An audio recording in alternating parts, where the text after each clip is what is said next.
Assalamu alaikum, dear students. So I am here to interact the very first paper of your CTS Phase 2, and I am here to interact the physics paper of yours.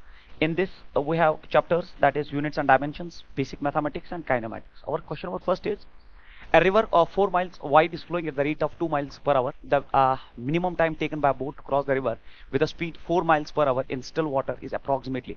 तो आपको पता होना चाहिए, जब minimum time की आप बात करो, तो अगर मैं ये रिवर बनाता हूँ यहाँ पर, तो मिनिमम टाइम के लिए हमेशा जो स्विमर है वो डायरेक्टली अपोजिट पॉइंट पे मूव करता है, because for minimum time you have to go by the shortest distance, and shortest distance is always the perpendicular distance. और अगर आप देखोगे, आपका जो रिवर है 4 माइल्स वाइड है, तो इसकी जो विड्थ दी गई है that is 4 miles. 4 miles wide river है आपका, and is flowing at a rate of, और जो इसका जो फ्लो है रेट, दैट किस स्पीड पे नीचे जा रहा है, and is flow at a rate of 2 miles per hour. तो रिवर वेलोसिटी आपको दिया गया है and it is 2 miles per hour, तो 2 माइल्स पर आवर के हिसाब से ये नीचे जा रहा है. उसके बाद आपसे पूछा गया था minimum time taken by the boat to cross the river with the speed of 4 miles per hour. तो मिनिमम टाइम के लिए द स्विमर विल मूव, तो मैन का जो वेलोसिटी है या बोट का जो वेलोसिटी है वो है आपका that is 4 miles per hour. तो मैं लिखूं 4 माइल्स पर आवर के हिसाब से वो जा रहा है. और सर आपने ये सीधे क्यों बनाया? क्योंकि for minimum time you have to go by the shortest distance, and shortest distance the perpendicular distance. तो अगर आपको टाइम निकालना है, time is always distance divide by velocity. और अब यहाँ वेलोसिटी जो है वो मैन की वेलोसिटी या बोट की वेलोसिटी जाएगी. तो आपका डिस्टेंस है 4 माइल्स डिवाइडेड बाय आपका वेलोसिटी है 4 माइल्स पर आवर, ये चला जाएगा. तो answer of this question should be 1 hour. तो इसका आंसर जो है 1 आवर होना चाहिए. That's 1 hour and 0 minutes. So option number first is the correct answer. Question number next is: A man is walking to the east at 2 km per hour and the raindrops appear to him. देख लीजिए आप, इसमें एक सबसे important concept ये है, आप इसमें याद रखेंगे, काइनेमैटिक्स में बहुत बड़ा इंपॉर्टेंट पॉइंट है कि जो मैन एट रेस्ट जो ऑब्जर्व करता है दैट एक्चुअल पैरामीटर, ठीक है, and observer at rest observe actual parameters. Moving आदमी को, जो आदमी मूव करता है, जो उसको दिखता है, दैट्स अ रिलेटिव पैरामीटर. तो जब भी आप रेन एंड मैन के न्यूमेरिकल करें तो एक चीज का ख्याल रखें कि न्यूमेरिकल के लैंग्वेज में अगर लिखा है कि एक ऑब्जर्वर रेस्ट पे देख रहा है, तो वो जो देखता है वो एक्चुअल होता है. और अगर न्यूमेरिकल में लिखा है कि मूविंग मैन देख रहा है, तो वो हमेशा VRM होता है, relative velocity of rain with respect to man. तो अब आप देख लीजिए, a man is walking to the east at 2 kilometre per hour and rain drops appear to him. तो जो अपीयर होता है ना, तो मान लीजिए ये ग्राउंड है, हॉरिजॉन्टल ग्राउंड है, एक आदमी यहाँ है और he is moving with velocity of, तो V man is given here and is given equal to 2 kilometre per hour के हिसाब से ये ईस्ट की डायरेक्शन में जा रहा है. And the rain drops appear to him, तो उसको जो दिख रहा है that is relative appear to him dropping perpendicularly at 2 kilometre per hour. तो ये रेन ड्रॉप है और उसको लगता है ये परपेंडिकुलरली गिर रहा है, तो जो लगता है तो वो VRM होता है, और वो VRM आपको प्रोवाइडेड है and that's also 2 kilometre per hour. तो वो भी दिया गया है आपको 2 किलोमीटर पर आवर के हिसाब से. तो the real velocity of the rain is, हमें real velocity of the rain निकालना है. इसमें जब हम क्लासरूम प्रोग्राम में आपके साथ डिस्कशन करते हैं, तरीका ये होता है, आदमी की वेलोसिटी रेन ड्रॉप पे अपोजिट डायरेक्शन में शिफ्ट करो, ये शॉर्टेस्ट वे होता है. तो आदमी का वेलोसिटी VM यहां शिफ्ट हो गया इस पे, it is 2 kilometre per our. 2 kilometre per our इस पे शिफ्ट हुआ, और जैसे ये हुआ, अगर VM इधर है, ये रिजल्टेंट वेलोसिटी है दैट्स VRM, तो डेफिनेटली VR कहीं यहां पे होना चाहिए. तो VR अगर यहां पे है तो हमें वही निकालना है, the real velocity of the rain. तो VR इज आवर क्वेश्चन. अब कैसे किया आपने आदमी की वेलोसिटी शिफ्ट कर दी रेन ड्रॉप में पीछे. अगर ये रिजल्टेंट वेलोसिटी है तो डेफिनेटली VR यहां होना चाहिए, क्योंकि VM इधर है, VR इधर है, तो ये VRM ही होना चाहिए. तो bye shifting property you can shift this vector here. तो VM आपका यहां शिफ्ट हो गया, ये आपका 2 किलोमीटर पर आवर है, ये आपका 2 किलोमीटर पर आवर है. तो ये थीटा हम फिर बाद में निकाल सकते हैं, जैसे अभी आप निकाल सकते हैं उसको. टैन थीटा होता है परपेंडिकुलर बाय बेस, तो tan theta is perpendicular by base, that's 2 by 2, and that is one that's only possible at tan of 45 degree. And अगर यहाँ आप tan उड़ा दो तो थीटा जो है आपका 45 डिग्री. तो 45 डिग्री एंगल पे वर्टिकल के साथ आंसर होना चाहिए. तो एक ही ऑप्शन है 45 डिग्री पे, फिर बाकी नहीं, दूसरा ऑप्शन भी है, अब चेक करना पड़ेगा, तो हमने थोड़ा जल्दी कर दिया. उसके बाद ये हो गया थीटा आपका 45. उसके बाद आप VR निकाल सकते हो. कैसे निकाल सकते हो आप? ये भी जानते हो और ये भी जानते हो. तो हाइपोटेन्यूज स्क्वायर हो गया VR का स्क्वायर इज इक्वल, ये हो जाएगा रूट ऑफ, तो आपने स्क्वायर उधर शिफ्ट किया, तो ये हो जाएगा VRM का स्क्वायर 2 स्क्वायर प्लस 2 स्क्वायर. तो ये हो गया 2 स्क्वायर प्लस 2 स्क्वायर, तो वो होता है 2 times root of, it's 2 times 2 square, 2 times 2 square. 2 square root से बाहर आएगा तो ये बनेगा, it is 2 root 2 is the answer of this question, kilometre per hour. तो ये इसका जो है बिल्कुल आंसर होगा. तो it's 2 root 2 kilometre per hour. तो 2 root 2 kilometre per hour at an angle of 45 degree to the normal. एक तो आपने एंगल निकाला नॉर्मल के साथ 45 डिग्री पे, और जो वेलोसिटी होगा that is 2 root 2. Most important numerical है, आप एक्सपेक्ट कर सकते हैं ऐसे न्यूमेरिकल. और मैंने जो तरीका आपको दिया करने का वो ये है, आदमी की वेलोसिटी रेन ड्रॉप पे पीछे शिफ्ट करो, फिर रिजल्टेंट को एडजस्ट करो, और मूविंग मैन को जो दिखता है that's always a relative parameter. Question number next is: if the speed of the projectile at maximum height is half of the initial speed of projection. तो अगर आप oblique projectile बनाए और आपसे कहा गया that speed at the topmost point is half of the initial. तो अगर आपने initial at some angle theta fire किया तो यहाँ पे जो स्पीड होती है वो आप सब जानते हो, horizontal component remains always constant, it is u cos theta. Topmost position पे जो वेलोसिटी होती है that's u cos theta. Actually in case of oblique projectiles horizontal component is always constant and is equal to u cos theta. और ये कहा गया है ये u/2 है, क्योंकि आपकी लैंग्वेज जो क्वेश्चन की है that's if the speed of the projectile eight maximum height is half of the initial speed. तो मैक्सिमम हाइट ये स्पीड है और वो इनिशियल स्पीड का आधा है, तो u/2 यू कैंसिल आउट होगा, cos थीटा जो है आपका 1/2 हो जाएगा and that's only possible at cos 60 degree.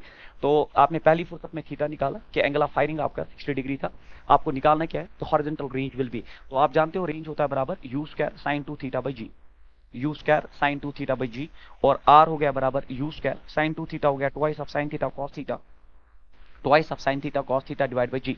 अब आप इसमें ड्रॉप कर सकते हो, r हो गया बराबर u², it is twice of sin theta, sin 60 होता है बराबर √3/2, cos 60 होता है 1/2, और g जो है अपना ही है इसमें, एंड इट इज √3, एक 2 कट जाएगा, तो रेंज हो गया बराबर √3u², it is √3 times u² divided by 2g is the answer of this question. So this is the range of the projectile. बहुत इंपॉर्टेंट न्यूमेरिकल है, √3 u² divided by 2g। मुझे लगता है आपको समझ आया होगा। क्वेश्चन नंबर नेक्स्ट आपका है, an arrow is shot in air, its time of flight is 5 seconds. तो time of flight is provided, इस न्यूमेरिकल में टाइम ऑफ फ्लाइट 5 सेकंड्स का प्रोवाइडेड है, तो 5 सेकंड्स का टाइम ऑफ फ्लाइट प्रोवाइडेड है, एंड हॉरिजॉन्टल रेंज दिया गया आपको एंड इट्स 200 मीटर। तो horizontal range is also provided, the inclination of the arrow with horizontal is, तो you are being asked to calculate theta है। तो आपको पता होना चाहिए जब भी आप प्रोजेक्टाइल मोशन पढ़ते हैं कुछ इक्वेशन स्टैंडर्ड होती है, जैसे h होता है बराबर 1/8 gt²। So this is a relation between that is height and time of flight का एक इक्वेशन है। एंड नंबर सेकंड इज आपको पता होना चाहिए ओब्लिक प्रोजेक्टाइल्स में प्रोजेक्टाइल्स r tan थीटा होता है बराबर 4h। तो अगर आप इन दो इक्वेशंस को आप याद रखते हो और न्यूमेरिकल्स में जाते हो तो आप कभी फंसोगे नहीं। जैसे आपको टाइम ऑफ फ्लाइट दिया तो यहाँ से आप आराम से h निकाल सकते हो, और h हो गया बराबर 1/8, g हो गया आपका 10 एंड t² हो गया आपका 5²। तो ये 25 ये हुआ h इज इक्वल 250, क्योंकि 25 into 10 it's 250 divide by 8। h जैसे आपने निकाला तो आप यहाँ ड्रॉप कर सकते हो, r जो है r आपको 200 दिया है, tan थीटा हमें निकालना है, it is 4 times h is given it's 250 divided by 8। तो यहाँ पे आप 0 निकाल दो और आपका tan थीटा जो आ जाएगा that is 4 into 25 divided by आपका जो है इट इज 20 एंड यहाँ हो गया 8। तो यहाँ पे आप देख लीजिए 4 2 8 हो गया, और ये हो गया 40, tan थीटा हो गया बराबर आपका 25 divided by 40, and it is 5 5 25, 5 it's 40, so theta should be equal tan inverse 5/8 should be the right answer of this question. तो tan inverse 5/8 is the right answer of this question. तो these two equations are very important. जब भी आप projectiles पे numericals करने जाओ और आपको ये equations जो याद नहीं है तो आप गलती कर रहे हो, ये दो equations पढ़ के जाओ, तब जाके आपको कोई भी वेरिएबल मिसिंग हो तो इन दो equations में आप जो है मैथमेटिक्स करके उसको सॉल्व कर सकते हो। उसके बाद क्वेश्चन नंबर नेक्स्ट आपका जो है that is an object is projected at 30 degree with the horizontal at 30 meter per second। तो आपने एक ऑब्जेक्ट को फायर किया at an angle of 30 degree, at an angle of 30 degree आपने फायर किया, एंड उसकी स्पीड जो है that is 30 metre per second, 30 metre per second speed पे आपने एक ऑब्जेक्ट को फायर किया। तो it makes an angle theta with horizontal, the value of theta will be, तो after 1.5 seconds it makes an angle. तो आफ्टर 1.5 सेकंड्स मान लो आपका प्रोजेक्टाइल यहाँ कहीं है, यहाँ पे है, और जो हॉरिजॉन्टल के साथ एंगल बनाए वो आपको निकालना है, तो let that angle be alpha.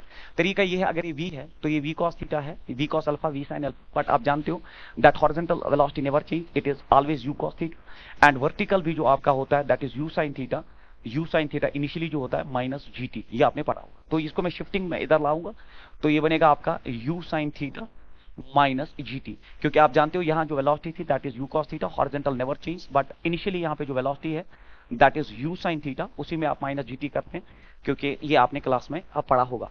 उसके बाद आपको अल्फा चाहिए तो डायरेक्टली tan ऑफ अल्फा हो गया बराबर, it is perpendicular by base, perpendicular हो गया आपका u sin theta minus gt divided by आपका u cos थीटा। तो अब आप ड्रॉप करिए वैल्यू, वेलोसिटी इनिशियल है 30, then it is sine of 30 होता है 1/2, माइनस g हो गया 10, t हो गया बराबर 1.5 सेकंड्स के बाद, डिवाइडेड बाय u हो गया 30 इंटू cos ऑफ 30 होता है बराबर √3/2, ये हो गया 2 15 तो ये ऊपर हो गया 15, 1.5 इंटू 10 हो गया -15, तो अब करने की जरूरत ही नहीं है, डिवाइडेड बाय जो भी है, तो इट इज 15√3, बट 15√3 का कोई अब फायदा नहीं है क्योंकि ऊपर 0 हो गया और आपका tan अल्फा 0 आ चुका है, तो वो तभी पॉसिबल होता है जब आपका tan ऑफ 0 डिग्री हो। तो tan ऑफ 0 डिग्री पे 0 आपका वैल्यू आता है, तो theta alpha is equal to 0 degree should be the answer of this question. तो आपका क्वेश्चन सॉल्व हो चुका है। It is 0 degree should be the right answer for this question. After 1.5 second the angle with the horizontal made by the velocity is 0 degree. उसके बाद question number next आपका जो है, that is a body is projected with a speed u if its maximum height is half the horizontal range। तो आपने एक body को u speed से फायर किया, अगर इसका maximum height half the horizontal range है, इट्स रेंज विल बी। तो आपका जो if it is maximum height is half the horizontal range, तो आपको जो है ये इक्वेशन प्रोवाइडेड है। उसके बाद आपसे पूछा गया है that if a body is projected with a velocity u, if it is maximum height is half the horizontal range, its range will be। तो आप जानते हो h जो है आपका वो r/2 के बराबर दिया गया है।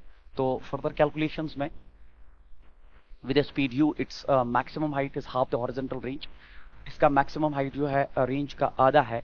तो आप यहाँ पे जल्दी से निकाल सकते हो दैट r tan थीटा, अगर आप शॉर्टेस्ट वे अदरवाइज लेंथी तरीके भी है, r tan theta is equal 4h, इससे थोड़ा जल्दी हो जाएगा। r tan theta is equal 4h, तो r tan थीटा अगर आप पहले थीटा निकालोगे इट इज 4h के बदले लिखोगे आप r/2, तो r कैंसिल आउट होगा एंड 2 2 4, आपका tan थीटा जो है 2 के बराबर आ चुका है।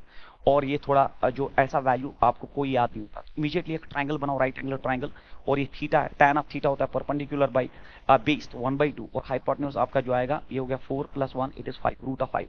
तो जैसे आपके पास ट्रायंगल तैयार हुई, अब आपको रेंज निकालना है। तो रेंज आप सब जानते हो, it is u square sin 2 theta, तो मैं लिखूंगा twice of sin theta cos theta divided by g। अब वैल्यूज ड्रॉप करिए, रेंज हो गया बराबर u square twice of sin theta, sin theta होता है perpendicular upon hypotenuse, that is 1/√5, it is 1/√5। cos theta होता है base by that 2/√5 hypotenuse, and अपना g जो है उधर ही है। तो यहाँ पे देख लीजिए आप, √5 होता है 5, तो ये हो गया 4r is equal, it is 4u square divided by 5g should be the right answer of this question. 4u square by 5g is the right answer of this question. Very important. देख लीजिए मैंने थोड़ा इसमें सोचने में इसलिए time लिया क्योंकि आप और भी तरीकों से कर सकते हो, हाइट रेंज फिर वहां से थीटा, बट मैंने आपको पहले बोला कि इन इक्वेशन से इनको यूज करके आपका जो है एक स्मार्ट वर्क चला जाता है, जिससे आपका न्यूमेरिकल जो है वो लेंथी नहीं बिल्कुल शॉर्ट हो जाता है, और आपको एंट्रेंस में इन चीजों से बहुत फायदा आने वाला है। उसके बाद क्वेश्चन नंबर नेक्स्ट है, the range of a projectile eight an angle of 15 degree is 1.5। 15 degree पे रेंज जो है वो आपका 1.5 है। तो पहले मैं रेंज की इक्वेशन लिख दूं, it is u square, it is sin 2 theta by g। तो आपको 15 डिग्री पे रेंज दिया है 1.5, तो मैं लिखूं 1.5 रेंज है, स्पीड कुछ मेंशनड नहीं है, ये हो गया sin of 15 degree multiplied by 2 हो गया 30 डिग्री डिवाइडेड बाय g। तो ये हो गया बराबर 1.5 is equal to u square, sin 30 होता है 1/2, तो 2g, तो u स्क्वायर हो गया बराबर it's 1.5 into 2 into 10, g is 10, तो ये हो गया 15 एंड 30। तो u स्क्वायर का इंतजाम हो चुका है 30, और क्या है ये, it is kilometre per hour. तो रेंज ऑफ प्रोजेक्ट इज 1.5, तो u आपका आ गया है। तो आपको क्या चाहिए, it is fired with the same speed at an angle of 45 degree. इसी स्पीड से आपने इसको इसी स्पीड से आपने 45 डिग्री पे फायर किया, इट्स रेंज विल बी। तो आप देख लीजिए, आप रेंज होता है फिर से u square sin 2 theta by g, sin 2 theta by g, और आपने 45 डिग्री पे फायर किया। तो if it is fired with the same speed at an angle of 45 degree, 45 हो गया 90, sin 90 होता है 1, तो रेंज आपका आ गया बराबर u square by g। u square आपने निकाला है, दैट इज 30, g होता है 10, ये और ये cancel, it is 3 kilometre should be the answer of this question. Very important. तो ये हो गया आपका question number 7। Question number next, if the velocity of a particle is given by, तो आपको velocity का इक्वेशन प्रोवाइडेड है, it is 180 minus 16x raised to power 1/2। तो दिस इज प्रोवाइडेड, हमसे पूछा गया then it's acceleration will be, हमें acceleration निकालना है। देखिए आपका velocity is a function of displacement, जब भी velocity is a function of displacement हो और आपको एक्सेलरेशन निकालना हो, तो आपको पता होना चाहिए दैट आपका एक्सेलरेशन जो होता है एक्चुअली योर एक्सेलरेशन जो है अगर आपका वेलोसिटी फंक्शन ऑफ डिस्प्लेसमेंट है, तो acceleration is v dv by dx। Standard formula है, कैसे ऑब्टेन करते हो, acceleration actually dv by dt होता है, dx by dx से डिवाइड मल्टीप्लाई करके, तो आपका बनता है v dv by dx का फार्मूला। और अब आप एक्सेलरेशन यहाँ आराम से निकाल सकते हो। एक्सेलरेशन हो गया v का वैल्यू हो गया 180 माइनस 16x रेज्ड पावर 1/2, और it is d by dx of v। तो v अगेन है आपका बराबर 180 माइनस 16x रेज्ड पावर 1/2। अब आप देखिए एक्सेलरेशन हो गया बराबर 180 माइनस 16x रेज्ड पावर 1/2, और इसका डिफरेंशिएशन, तो मान लीजिए differentiation of its x raised power n नीचे, it x raised power n minus 1, that's 180 minus 16x 1/2 minus 1 होता है माइनस 1/2, इंटरनल डिफरेंशिएशन 180 का हो गया 0, तो वो लेने की जरूरत नहीं है। Then minus differentiation of 16x is only 16, तो ये आप जानते हो। तो अगर आप देखोगे 180 माइनस 16x और रेज पावर -1/2 नीचे आएगा, तो ये इसके साथ डायरेक्टली कट जाएगा और ये हो गया बराबर -8। तो acceleration should be equal to -8 metre per second square should be the right answer of this question. तो you should be good in differentiation and internal differentiation, तब ये क्वेश्चन बहुत आसान होता है। The equation of a projectile is, तो आपको equation of a projectile दिया है, that is 16x minus it is 16x minus 5x by 4. So this is the equation provided to you people, the horizontal ranges. तो अगर equation of a projectile ये है और आपको हॉरिजॉन्टल रेंज निकालना है, तो आप जानते हो कि जब हॉरिजॉन्टल रेंज की आप बात करो, हॉरिजॉन्टल रेंज की बात करो, तो हॉरिजॉन्टल रेंज जब आप यहाँ पे पहुंचोगे, आपका हॉरिजॉन्टल रेंज जो है जब आएगा, दैट x जब r के बराबर बनेगा, तब y आपका 0 हो जाएगा। ये एक तरीका है, आप y को यहाँ 0 ड्रॉप करिए तो आपका x जो है आपका r के बराबर हो जाएगा। तो by just putting y here 0, जैसे आप y 0, क्योंकि जब हॉरिजॉन्टल रेंज पे on the same horizontal level आए तो आपका y इमीडिएटली 0 हो जाएगा और उस वक्त आपका x r हो जाएगा। तो मैं वही करने जा रहा हूँ, y हो गया 0, 16x माइनस 5/4 एक्स स्क्वायर, और x अब हमारा रेंज है, तो ये हो गया इधर कैरी 5/4 एक्स स्क्वायर हो गया बराबर आपका 16x, एक x निकल जाएगा, तो x हो गया बराबर 16 इंटू 4 डिवाइड बाई 5। जब आप इसको सॉल्व करोगे it will come out to be 12.8 metre is the right answer of this question. Option number 4। तो लॉजिक ये है इस क्वेश्चन का कि जैसे आप हॉरिजॉन्टल रेंज की बात करो, जब आप हॉरिजॉन्टल रेंज पे आ जाओ तो उस वक्त आपका वर्टिकल डिस्प्लेसमेंट जो है वो 0 हो जाएगा। तो when y is 0 x becomes r, and फिर x मैंने निकाला और आपसे x ही पूछा गया था, that is the horizontal range. आपका जो क्वेश्चन नेक्स्ट अब इसमें है, that is a particle is projected horizontally with speed of 20/√3 metre per second from some height at t = 0, at what time will its velocity make 60 degree angle with the initial velocity. तो किस जो है time पे, at what time will its velocity make an angle of 60 degree. मान लो यहाँ पे आपका projectile आ गया फाइनली, और आपको पता है कि यहाँ पे आने पे उसके दो कंपोनेंट्स होंगे, एक हॉरिजॉन्टल होगा और दूसरा वर्टिकल। हॉरिजॉन्टल हमेशा यही रहता है, तो हॉरिजॉन्टल में कोई प्रॉब्लम नहीं, it's 20/√3। Horizontal always remain constant in case of projectile. And vertical होता है GT। आपको हॉरिजॉन्टल के साथ एंगल निकालना, मान लीजिए alpha, bye shifting property I can shift this vector here, तो ये GT वेक्टर जो है यहाँ आ जाएगा। तो tan ऑफ अल्फा देख लीजिए, tan ऑफ अल्फा हो गया बराबर, tan ऑफ अल्फा हो गया परपेंडिकुलर बाय बेस, परपेंडिकुलर आपका है GT, बेस है आपका बराबर 20/√3, √3 ऊपर आ जाएगा। तो अब tan ऑफ अल्फा ये 60 डिग्री है, tan ऑफ 60 होता है बराबर √3, tan ऑफ 60 इज √3, ये हो गया g हो गया 10, तो मैं लिखूं 10, हमें t निकालना है, डिवाइडेड बाय 20, और ये हो गया बराबर √3 कैंसिल हो जाएगा, 20 इधर डिवाइड बाय 10, तो ये हो जाएगा 2 second should be the right answer for this question. तो 2 सेकंड के बाद ऐसा होगा कि वो हॉरिजॉन्टल के साथ एंगल जो बनाएगा that is 60 degree. Question number next is, a ball is projected upwards from the top of a tower with a velocity of 50 meter per second, making an angle of 30 degree with the horizontal. The height of the tower is 70 meter. After how much time from the instant of throwing will the ball reach the ground? तो ये question जो है बिल्कुल बहुत important है। आपके पास एक tower है, ग्राउंड से हाइट जो इसकी है 70 मीटर है, और फिर आपने क्या किया, आपने इससे एक ऑब्जेक्ट को फायर किया at an angle of 30 degree with speed of 50 metre per second. तो आपने एक ऑब्जेक्ट को ऐसे 50 मीटर पर सेकंड से फायर किया, 50 मीटर पर सेकंड से फायर किया, बिल्कुल 50 मीटर पर सेकंड से आपने फायर किया with respect to the horizontal 30 degree horizontal के जो है एंगल जो है दिया गया आपको। तो आपको बोलना how much time will reach the ground. तो तरीका ये होता है कि आप इसको जल्दी से रिजॉल्व करिए, और रिजॉल्व करके जो है ये हो गया आपका u cos, that is 50 cos 30, तो मुझे नहीं चाहिए, and this is sine, it is 50 sin 30 होता है 50 इंटू 1/2 दैट इज 25। तो 25 मीटर पर सेकंड जो है इसकी ऊपर वाली स्पीड है, और आपको पता है प्रोजेक्टाइल ऐसे आके यहाँ आ जाएगा। तो जब ये ऐसे आएगा तो आपको पता है कि यहाँ तक जब ये ऊपर जाएगा और वापस आएगा यहाँ तक डिस्प्लेसमेंट 0 है, बट यहाँ से ऑनवर्ड जो डिस्प्लेसमेंट है सिर्फ हाइट ऑफ द टावर है। By using the basic equation s is equal to ut plus half of 80 square.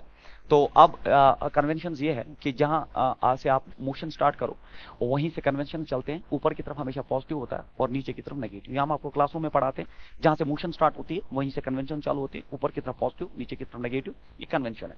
आप बदल भी सकते हो but through out the numerical same रखने पड़ेंगे।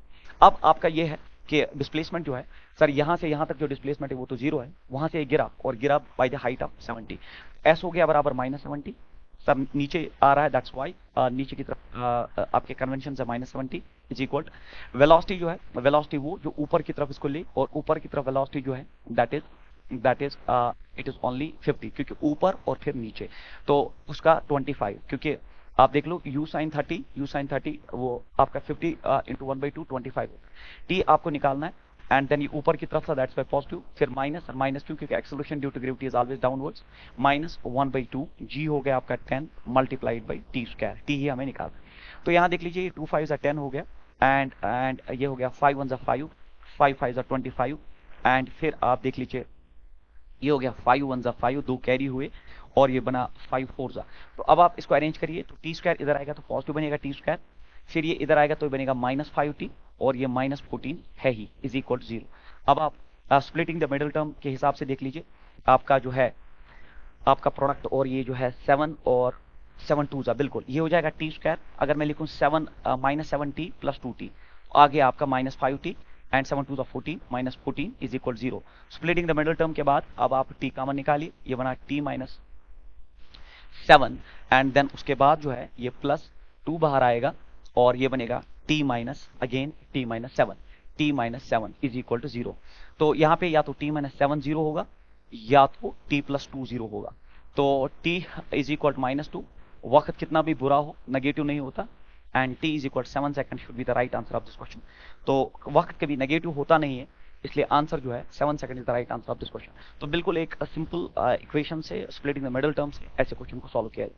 क्वेश्चन नंबर नेक्स्ट जो आपका, a bus starts from a rest moving with an acceleration of 2 meter per second, a cyclist 96 meter behind। तो मान लो ये बस है, so this is your bus and it started with an acceleration of, तो ये relative motion based question है और इनको करने का मैं एक सिंपलेस्ट तरीका आपको दूंगा। और 96 मीटर पीछे जो है एक बाइसिकल है, तो इट इज साइकिल मैं लिखूं यहाँ पे, वरना बी और बी बस ही हो जाएगा। तो ये साइकिल है और ये 96 मीटर इसके पीछे जो है स्टार्ट करता है with a velocity of 20 metre per second. तो ये इसने स्टार्ट किया। अब हमसे पूछा गया है after what time he will be able to overtake the bus. तो ऐसे क्वेश्चन को सॉल्व करने के लिए एक सस्ता तरीका ये है कि आप दोनों को मत चलाओ, इस पर बैठ जाओ और मोशन को फील करो। जैसे इस पर बैठ जाओ, इसकी सारी चीजें इस पे भी ट्रांसफर होंगी अपोजिट डायरेक्शन में, तो ये एक्सेलरेशन इस पे अपोजिट डायरेक्शन में और ये रेस्ट पे आ गया, क्योंकि जब आप अपोजिट डायरेक्शन में इस पे ट्रांसफर करोगे तो एक्सेलरेशन माइनस हो गया, ये सारा इस पे भी ट्रांसफर हो गया इन अपोजिट डायरेक्शन, तो एक्सेलरेशन इस पे शिफ्ट करना। रिलेटिव मोशन में हम ये पढ़ाते हैं क्लासरूम में, तो ये आ जाएगा 2 मीटर पर सेकंड स्क्वायर, इससे ये आसान हो जाएगा। अब ये स्टैटिक है, डिस्टेंस 96 मीटर है, अब इसका वेलोसिटी और एक्सेलरेशन है। ये होता है सबसे सिंपलेस्ट वे इस क्वेश्चन को सॉल्व करने का। अदरवाइज लोग लगे रहते हैं इसको अलग से भगाने में, इसको अलग से भगाने में, फिर कब पकड़ेगा उसको, that is a very difficult work. अब आप देख लीजिए आपका डिस्प्लेसमेंट है, आपको टाइम निकालना है, आपका वेलोसिटी और एक्सेलरेशन आप जानते हो, s is equal to ut plus half of 80 square. अब आप करेक्टली इसको ड्रॉप करिए, एस हो गया आपका 96, चलना है उसको, वेलोसिटी उसका 20 है, टाइम आपको निकालना है, देन माइनस क्यों सर, क्योंकि एक्सेलरेशन वेलोसिटी के अपोजिट है, -1/2 आपका एक्सेलरेशन अब 2 है एंड टी हमें निकालना है टी स्क्वायर। ये और ये चला गया और अब आप इसको लाइए इधर, ये बना टी स्क्वायर, फिर से ये बना -20t और प्लस हो गया 96 इज इक्वल 0। अगेन है quadratic equation splitting the middle, तो 12 और 8 होता है ऐसा, तो बिल्कुल टी स्क्वायर हो गया बराबर -12t -8t, आ गया आपका -20t एंड 12 एंड 8 होता है 96, तो प्लस 96 इज इक्वल टू 0। तो ये हो गया आपका बिल्कुल -20 तैयार। अब आप इसमें t कॉमन निकालिए, ये बना t -12 एंड प्लस उसके बाद आपका जो है फिर से यहाँ पे अब आप 8 बाहर निकालिए, ये बना t -12 तो इज इक्वल टू 0। या तो आप t + 8 जो है, by the way it's not plus here it's minus, आप इक्वेशन को देख लीजिए, इट इज -8, तो -8 है यहाँ पे, सो दिस इज -8 और ये है अब या तो t -12 आपका जो है 0 है या तो आपका t -8 0 है। तो यहाँ तो टाइम दोनों पॉजिटिव आ गए 8 सेकंड्स और ये टाइम भी पॉजिटिव आया 12 सेकंड्स। अब इसमें बच्चे फंस जाते हैं, आंसर क्या है देख लीजिए। पहले साइकिल वाला बस को ओवरटेक करेगा और पहला टाइम ही उसके लिए आंसर होगा, और उसके बाद अब बस वाले को गुस्सा है, उसने सोचा कि साइकिल वाला मुझे ओवरटेक कर रहा है, तो उसने स्पीड बढ़ा के अब इसको उसने एक्सेलरेट करके अब इसको जो है ओवरटेक किया। पहला टाइम ही इसका आंसर होता है, दैट्स 8 सेकंड। तो साइकिल वाले ने 8 सेकंड के बाद इसको ओवरटेक किया और फिर बस वाले को गुस्सा आके 12 सेकंड के बाद फिर से ओवरटेक किया। उसके बाद क्वेश्चन नंबर नेक्स्ट आपका जो है वो ये है, फिर से रिलेटिव मोशन है, आपको बोलना है how much time will they meet. तो इसमें तरीका ये होता है, इससे पहले भी बहुत बार मैंने डिस्कस किया, आप कोई भी दो लीजिए, ये और ये लीजिए आप, इसमें ये हो गया मान लीजिए ए, ये हो गया आपका बी और ये हो गया सी। तो ये इसकी तरफ वेलोसिटी यू से भाग रहा है और ये इसकी तरफ वेलोसिटी यू से भाग रहा है, तो ये एंगल 120 डिग्री। अगर आप इसको रिजॉल्व करेंगे इस वेलोसिटी को, या अगर मैं ये कलर यूज करूं तो ये वेलोसिटी u है, तो you can resolve it like this, तो ये 60 डिग्री होगा। क्योंकि 120 डिग्री होता है ऐसी फिगर्स में। और ये हो गया आपका u cos ऑफ 60। अगर ये u cos 60 हो गया तो ये u/2 हो गया u sin 60। इससे कभी ना आप अप्रोच करते हो ना सेपरेट करते हो, तो आपको पता होना चाहिए velocity of approach and velocity of separation का कंसेप्ट। तो u से ये पीछे आ रहा है और u/2 से, तो बिल्कुल यहाँ वेलोसिटी ऑफ अप्रोच डेफिनेटली है। और वेलोसिटी ऑफ अप्रोच यहाँ पे हो गया u माइनस u/2, क्योंकि जिससे ओवरटेक करेगा। तो u माइनस u/2 के हिसाब से ये सिर्फ हो गया u/2। तो मिलने वाली वेलोसिटी ये है। तो टाइम कोई भी हो वो डिस्टेंस बाय वेलोसिटी होता है, और डिस्टेंस जो है side of this is that is d, और जो मिलाने वाली वेलोसिटी दैट इज u/2। तो 2d/u should be the right answer of this question. Relative motion का बहुत इंपॉर्टेंट न्यूमेरिकल है, एच वर्मा से लिया गया है। आप ट्रायंगल वाला क्वेश्चन ज्यादा देखोगे मॉड्यूल्स में और बुक्स में, बट मैंने यहाँ हेक्सागन का क्वेश्चन जो है आपसे पूछ लिया। क्वेश्चन नंबर नेक्स्ट जो आप, that is a particle is projected with a velocity v0 along x-axis. The deceleration of the particle is proportional to the square of the distance from the origin. तो ये deceleration of the particle है, तो मैं minus लूंगा, and it is proportional to the square of the distance. The distance at which the particle stops is. तो आपका acceleration is function of this. तो acceleration मैंने इससे पहले आपको पढ़ाया, it is v dv by dx. जब भी आपका function of displacement अगर टाइम होता तो मैं dv by dt लिखता, तो it is equal to minus a into x square. Minus क्यों लिखा? क्योंकि deceleration of the particle, हमें बोलना किस डिस्टेंस के बाद पार्टिकल स्टॉप होता है। अब आप क्रॉस करिए, ये हो गया v dv, ये हो गया बराबर minus a x square dx। अगर हम इंटीग्रेट ऑन बोथ साइड्स करें तो लिमिट्स प्रॉपर्ली, तो इनिशियली आपका displacement 0, finally displacement x, but initially आपकी वेलोसिटी देख लीजिए, particle is projected with velocity v0 and finally वो स्टॉप हो गया, रेस्ट पे आ गया। तो हमें वही निकालना किस डिस्टेंस के बाद वो रेस्ट पे आ गया। तो लिमिट्स प्रॉपर्ली किस डिस्टेंस के बाद वेलोसिटी 0 हो गया, इंटीग्रेशन ऑफ v dv होता है v स्क्वायर बाई 2, और लिमिट आप देख लीजिए इट इज 0 टू नहीं it is v0 to 0 and minus बाहर a, integration of x square होता है बराबर x cube by 3 from 0 to x।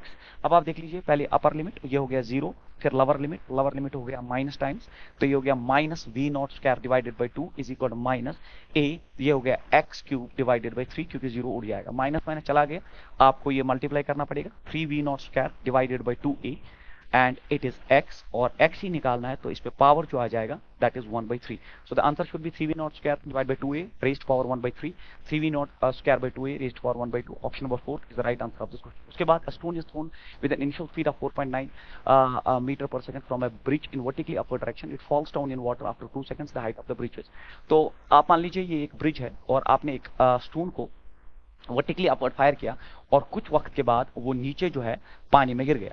जब वो पानी में नीचे गिर गया तो दिस इज वाटर हियर, और ये है आपका question. Stone is throne with an initial speed of, तो स्पीड जो इनिशियली आपने दी ऊपर की तरफ that is 4.9 metre per second.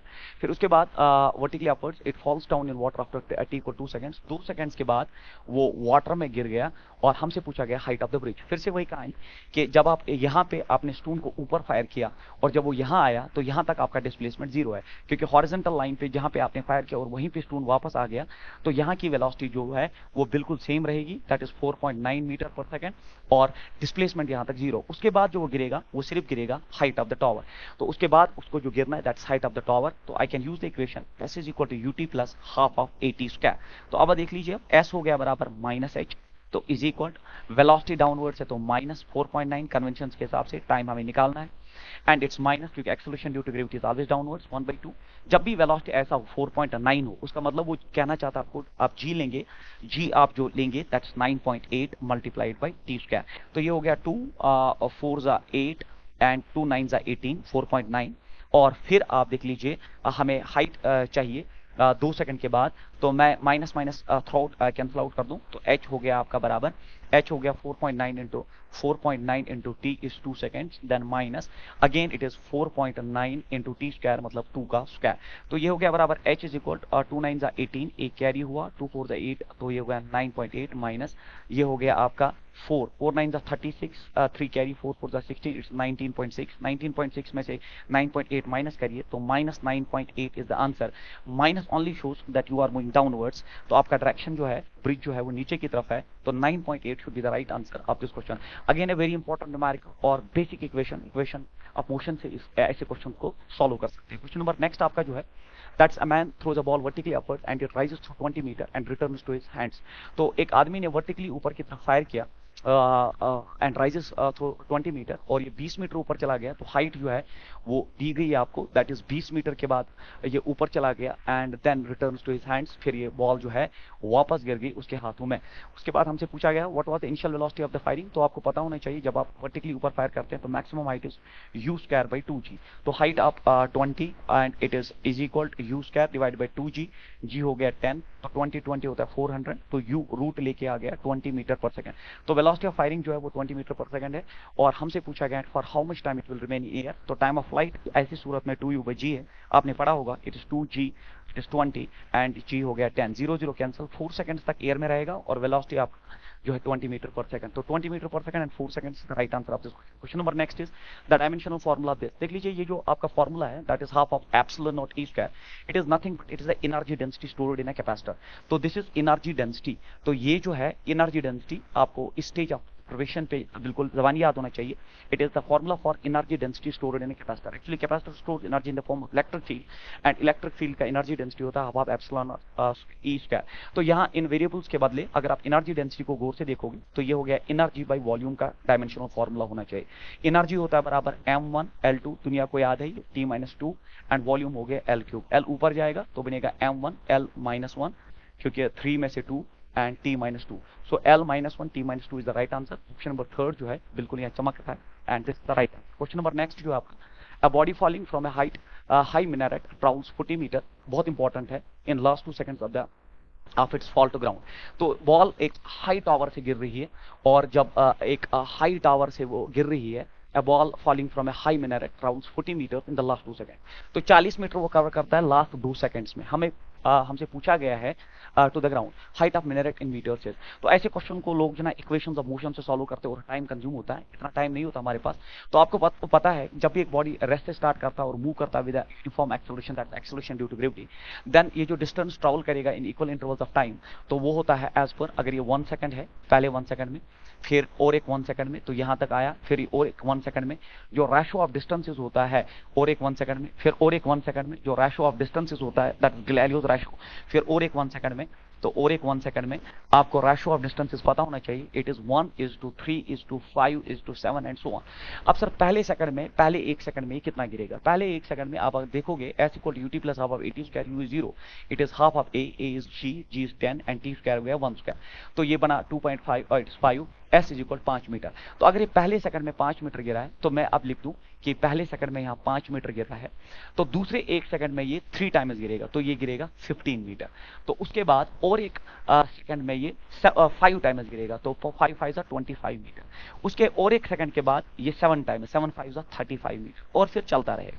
अब हम चेक करेंगे कि आपके आंसर में, आपके इसमें एड जो है लास्ट 2 सेकंड्स का, लास्ट 2 सेकंड ये भी हो सकते हैं, ये भी हो सकते हैं, या आगे हो सकते हैं, लास्ट 2 सेकंड्स में वो सिर्फ 40 मीटर नीचे गिरा है, तो आप देख लीजिए 35 प्लस 25 ये होता है आपका 30 और ये 50, तो ये तो हो नहीं सकता, 25 प्लस 15 होता है बराबर, तो ये हो गया 30 एंड 40, बिल्कुल ये 40 है, तो मतलब आपका हाइट टावर का सिर्फ यहाँ तक है, क्योंकि लास्ट 2 सेकंड्स में वो 40 मीटर नीचे गिरा है, बिल्कुल ऐड होके ये 40 मीटर हो गए। जब ऐसा हो गया तो ये हो गया आप 40 और प्लस 5, तो height of the minaret should be only 45 metre, this is the smartest way to solve such numericals, और मुझे लगता है आपका गैलीलियोस रेशो का ये परफेक्ट एप्लीकेशन है, जिस बच्चे को समझ आया वो इससे बहुत सारे क्वेश्चन और ऐड कर सकता है। Question number next is, a vernier caliper has 20 divisions on the vernier scale which coincides with 19 divisions on the main scale. The least count of the instrument is 0.1. The main scale division is, तो आपको पता होना चाहिए vernier caliper का least count होता है MSD into 1 minus main scale divisions divided by number of vernier scale divisions, तो आपका लीस्ट काउंट जो है आपका लीस्ट काउंट प्रोवाइडेड है, लीस्ट काउंट आपका प्रोवाइडेड है, it is 0.1 mm is equal MSD जो है आपको मेन स्केल डिवीजन ही निकालना है, MSD आपको निकालना है, it is 1 minus number of divisions on the vernier scale, main scale is 19 और वर्नियर स्केल के 20 डिविजन्स, तो ये हो गया 0.1 इज इक्वल MSD, ये हो गया बराबर 20 minus 1 it's 1/20, cross multiplying the things, तो 0 10 ये 2 MSD बनेगा, 2 millimetre should be the right answer of this question, option number third. Question number next आपका जो है that is for this series, तो आपको पता होना चाहिए ये होता है ज्योमेट्रिक प्रोग्रेशन जीपी, और किसी भी जीपी का सम जो होता है वो होता है a divided by 1 minus r. a होता है फर्स्ट टर्म जो है दैट इज 1 एंड r होता है कॉमन रेशो, और कॉमन रेशो हर एक आगे वाली टर्म को पीछे वाली टर्म से डिवाइड करिए। 1/2 को 1 से डिवाइड करिए तो 1/2 आएगा, 1/4 को 1/2 से डिवाइड करिए तो 1/2 आएगा, 1/8 को 1/4 से डिवाइड करिए तो कॉमन रेशो यहाँ पे 1/2 है। तो सम आप देख लीजिए, सम हो गया बराबर first term that's 1 divide by 1 minus r, r is 1/2, तो ये हो गया 1 divided by it is 1/2। Two ऊपर जाएगा तो sum of this GP is 2 should be the right answer of this question। Basic mathematics है, ज्योमेट्रिक प्रोग्रेशन पहचानने का तरीका, जब भी जीपी वाली सीरीज होती है वो होती है a plus A r square plus A R cube and so on. तो अगर आप देखोगे फर्स्ट टर्म होता है, उसके बाद कॉमन रेशो ए आर को a से डिवाइड करिए तो r मिलेगा, ए आर स्क्वायर को ए आर से डिवाइड करिए r मिलेगा, that's what is common ratio. Question number next is, तो ये भी the slope of graph as shown the figure at points 1, 2 and 3 in is m1, m2 and m3 respectively 10। तो slope की knowledge आपको पता होना चाहिए। हम उस पॉइंट पे टेंजेंट ड्रा करते हैं और पॉजिटिव एक्स एक्सिस के साथ जो एंगल बनाता है that gives us an idea of slope. अगर आप पॉइंट 1 पे आप टेंजेंट ड्रा करोगे तो टेंजेंट ऐसे ड्रा करके ये जो है ये एंगल बना। टेंजेंट अगर आप पॉइंट 2 पे ड्रॉप करोगे तो इससे थोड़ा बड़ा एंगल बना। अगर आप टेंजेंट पॉइंट नंबर 3 पे ड्रॉप करोगे तो इससे भी बड़ा एंगल बना। और जितना ज्यादा एंगल उतना जो है स्लोप, क्योंकि slope is equal tan of theta and theta is angle with a positive, है ना, जो प्रोसीडिंग एक्सिस होती है उसके हिसाब से। अब जिसमें एंगल ज्यादा उसका स्लोप ज्यादा, तो स्लोप जो है m3 का ज्यादा होना चाहिए, फिर m2 का और फिर m1 का। तो m3 should be greater than m2 should be greater than m1, तो m3 should be greater than m2 should be greater than m1 is the right answer of this question.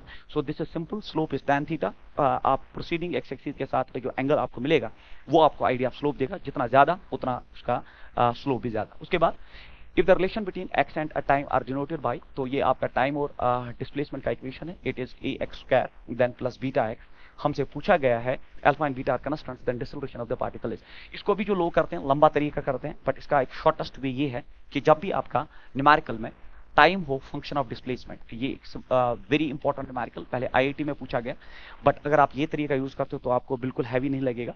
जब भी आपका time हो function of displacement, तब आपका जो है acceleration या डिसलेरेशन निकालने का तरीका जो है वो होता है बराबर minus double differentiation of the function.